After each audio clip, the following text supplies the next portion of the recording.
조갑제TV 시청자 여러분 안녕하십니까? 저는 조갑제닷컴의 조사별입니다. 2023년 1월 25일 저녁 6시를 가리키고 있습니다. 한동훈 법무부 장관은 지난해에 이어서 올해도 화제의 중심에 있는 것 같습니다.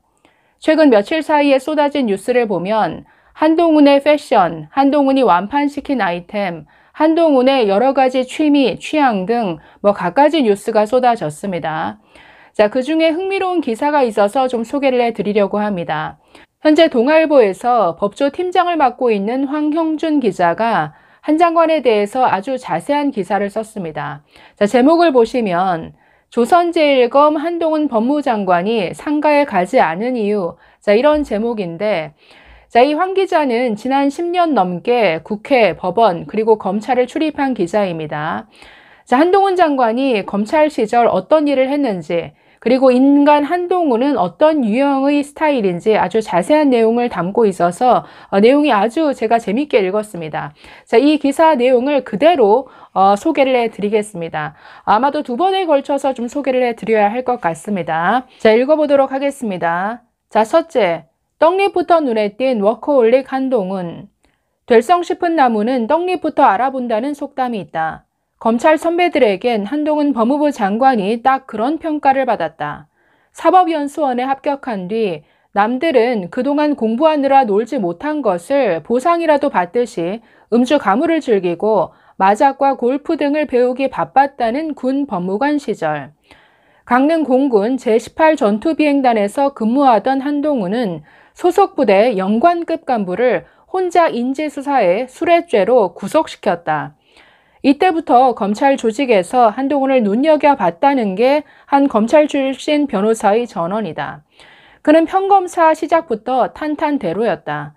사법연수원 성적 등이 탑이어야 배치되는 서울중앙지검에서 초임 검사를 시작했다. 서울중앙지검 형사9부, 금융조세조사부의 전신인데 이곳에서 SK그룹 분식회계 사건을, 대검찰청 중앙수사부 연구관 시절 대선자금 수사와 현대차 비자금 사건 등을 맡으면서 주목을 받았다. 중수부 근무 시절 윤석열 대통령과도 인연을 맺었다. 술을 마시지 않는 그는 윤 대통령 등 다른 검사들이 늦은 밤 조사를 마치고 한잔하러 가자며 술자리에서 회포를 풀 때 혼자 남아 밤새 회계장부 등을 분석했다고 한다. 그만큼 일을 열심히 한 검사였다. 2007년부터 부산지검에서 근무할 땐 정군표 당시 국세청장을 뇌물수수 혐의로 구속시켰고 이후 이명박 정부 청와대 민정수석실 행정관과 법무부 검찰과 검사, 대검찰청 정책기획과장, 서울중앙지검 초대 공정거래조사부장 등을 지내며 승승장구했다. 이후 국정농단 특검팀에 파견돼 윤석열 당시 수사팀장 아래에서 이재용 삼성전자 회장, 최순실 씨 조카인 장시호 씨 등을 조사했다. 자, 두 번째 파트입니다. 합리적, 세련됨, 친절함 갖춘 아메리칸 스타일. 자, 여기에선 한 장관이 어떤 스타일의 사람인지를 보여주고 있는데, 자, 읽어보겠습니다. 윤 대통령이 서울중앙지검장으로 발탁된 지 3달 뒤인 2017년 8월, 그는 특별수사를 담당하는 3차장에 임명됐다. 그의 사무실엔 아메리카노의 향이 가득했고 재즈가 흘렀다. 슬림핏 양복은 그의 옷 매무새를 눈에 띄게 해줬고 걸음걸이 하나에도 자신감과 힘찬 기운이 느껴졌다. 하얀 얼굴에 세련된 검정 뿔테 안경에 얼리 어답터 느낌을 주는 최신 전자기기들까지 항상 눈에 띄었다. 근데 한 장관 자체가 워낙에 키가 크고 체격이 좋기 때문에 눈에 띌 수밖에 없는 스타일이죠. 자, 계속 보시면 강남 출신, 태어난 곳은 춘천인데, 자, 강남 출신의 압구정 현대고, 서울대 법대, 엘리트 검사 등 모자란 것 없어 보이는 엄친아.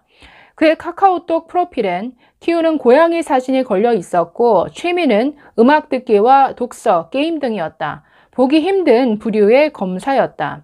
자, 이 부분은 이 기사를 쓰고 있는 황 기자가 2017년 8월에 한 장관에 대해서 취재를 하면서 쓴 메모입니다. 자, 당시 이렇게 쓰고 있습니다. 한동훈 3차장 방에는 재즈가 틀어져 있는 등 여느 검찰 간부 인사와 사뭇 다른 분위기가 풍겨 화제. 책상에는 밥 딜런에 대한 원서가 놓여 있음. 책상에 증권 트레이더처럼 모니터도 2개를 쓰고 서서 작업을 할 수 있도록 높이를 조정하는 책상, 즉 모션 데스크가 놓여 있음. 턱걸이를 할 수 있는 운동기기도 놓여 있다. 자, 이렇게 메모를 쓰고 있네요. 그는 항상 친절했고 거만하지 않았다. 무슨 기자님, 반장님이라고 응대를 하고 말 한 번 놓은 적이 없다. 기자들의 수십 통의 전화를 받으며 같은 질문을 받으면서도 짜증을 내지 않았다. 콜백은 뒤늦게라도 항상 하면서도 바쁠 땐 사무실 앞에 기다리더라도 지금 시간이 없다라면서 면담은 딱 잘라 거절했다. 언론을 다룰 줄 아는 특수부 출신 검사였다. 자, 이 언론을 다룰 줄 안다라는 것은 법무부 장관이 된 이후에 여실히 우리가 그 변모를 보고 있죠. 이 아침 출근길에서부터 기자들이 어떤 질문을 할지 이미 다 알고 옵니다. 자, 그래서 즉흥적인 질문이 들어와도 막힘없이 아주 답변을 잘하는 모습을 우리가 지금 보고 있죠. 자, 계속 보겠습니다. 중수부 막내 검사 시절부터 선배들을 따라 검찰 출입 기자들과 만나며 외압에 부딪힐 때 언론을 활용해 박수받는 수사를 이어가는 법 등을 체득한 것 같았다. 정군표 전 청장 수사 때는 물론 이명박 박근혜 정부 시절 특수활동비 상납 의혹, 사법행정권 남용 의혹, 삼성바이오로직스 등 경영권 승계 의혹 등에서도 마찬가지였다. 즉 권력비리 수사를 하는 게 외압이 있을 수 있는데 이때는 언론을 활용해서 아주 여론을 만들어 나가는, 여론을 검찰에 아주 유리하게 만드는 이런 것들을 잘 했다라는 것이죠. 자, 계속 보겠습니다. 그러면서도 타고난 싸움닭이었다. 전쟁을 피하려 하지 않았다. 누군가 검찰 수사에 대해 부당하게 비난을 하면 피하려 하지 않고 맞짱을 떴고 논리에서도 지지 않았다. 그럴 땐 특히 말이 빨라졌다. 뛰어난 머리를 가진 그는 말이 남들보다 배 이상 빨랐고 그러면서도 정확한 용어를 사용했다. 기자들과 티타임을 진행할 때도 막힘이 없었다.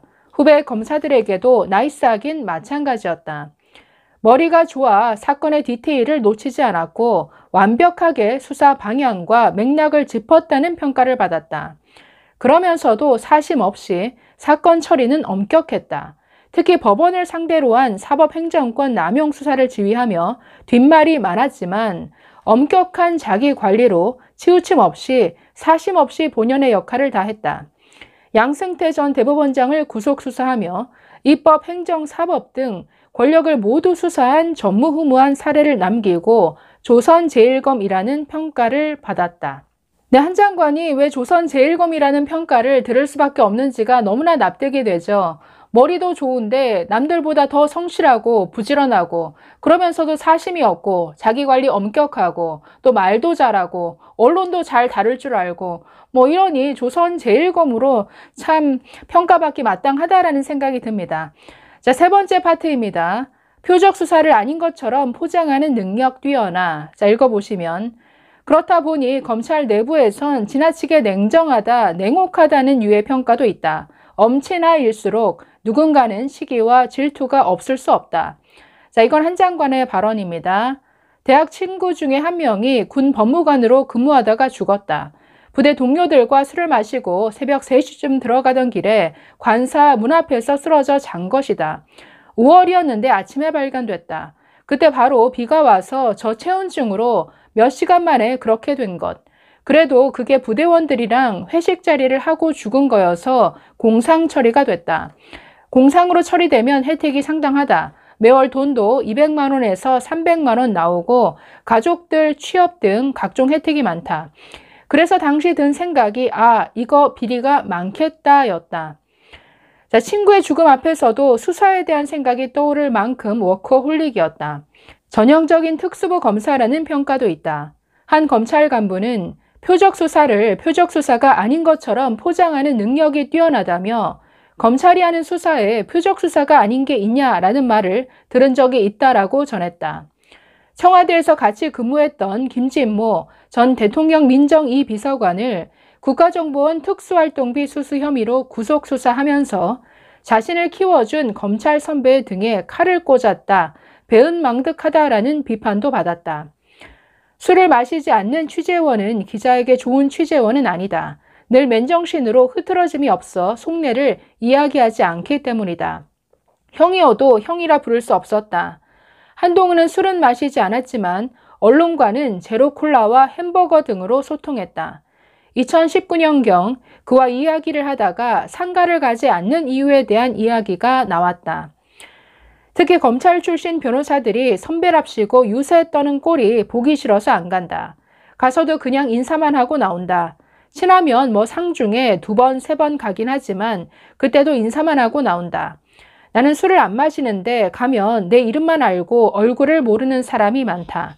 술을 따라주면 내가 그걸 거절하면서 술 안 마시는 이유를 또 구구절절 설명해야 된다. 그것도 싫다. 이렇게 그는 쿨한 검사였다. 그런 그가 대중들 눈에 띄기 시작했다. 2019년 대검찰청 반부패 강력부장으로 조국 수사를 지휘한 것을 계기로 당시 윤석열 총장과 정권이 갈등을 빚기 시작했고 그 여파로 그도 좌천당했다. MBC는 검언유착이라는 프레임 하에 신라진 의혹을 취재하던 채널A 기자와 그를 엮었다. 그는 억하한 심정이었다. 하지만 당당하게 맞섰다. 훈이라는 애칭과 함께 팬클럽이 결성됐고 그의 안경과 머플러 등 패션과 어록도 주목을 받기 시작했다. 몇 개월 뒤 대선이 끝난 뒤 윤석열 정부는 한동훈을 법무부 장관에 지명했다. 문재인 정부에서 윤석열 서울중앙지검장을 지명, 발표했을 때만큼 신선하고 임팩트 있는 순간이었다. 기수상 서울중앙지검장이나 검찰총장으로 임명되기에도 많이 빨랐지만 오히려 예상을 뛰어넘었다.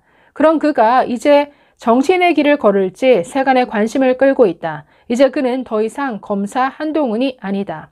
자, 여기까지 읽어봤습니다. 자, 다음 2편은 정치인 한동훈이 과연 탄생할 것인지에 대해서 쓰고 있는데 자, 또 소개를 해드리겠습니다. 감사합니다.